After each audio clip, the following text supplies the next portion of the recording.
Two friends have been jailed for at least 16 years for the Valentine's Day stabbing murder of a man who was chased through backyards in Western Sydney. Wade Martinez, 24, and Jake Tortle, 21, were found guilty in April of the 2015 murder of George Garmo, 20, who was found dead in the driveway of a home in Bosler Park. In the New South Wales Supreme Court on Tuesday, Acting Justice Jane Matthews found there had been animosity between Martinez and the victim, but that Tortle was the stabber. On the evening of his death, Mr. Garmo and his partner had just happened to walk past the house of people the two friends had been visiting. Martinez, who also was found guilty of reckless wounding in company, came out to the street and used a knife to cut some fingers of Mr. Garmo, who then ran off, bleeding extensively. The judge said the evidence revealed a history of antagonism between the pair, which was attributed to the actions of Mr. Garmo, not Martinez.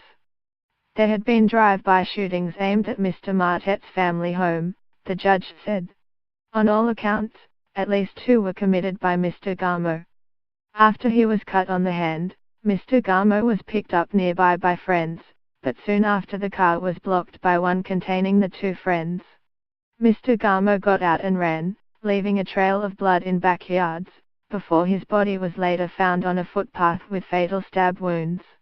A family with teenage children arrived at their Bosler Park home after a night out to find Mr. Garmo suffering stab wounds and lying in a pool of blood at their front door about 11:30 p.m. The family, who did not know Mr. Garmo, called emergency services, but he could not be saved. He died out the front of the Garnett Street home. Mr. Garmo's father told the court previously that his death left with a huge gaping hole in their family life.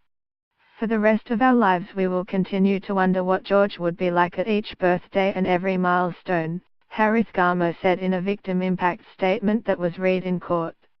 There is now a huge gaping hole in our life, one that can't be filled and that has left our entire family broken.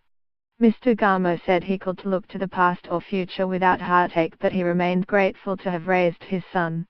I remember the first time he was chased by a dog, the first time he told me he had a crush on a girl, and when I first taught him how to drive a car, he said.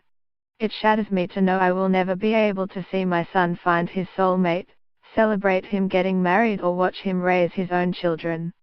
Both men received a maximum term of 22 years. AAP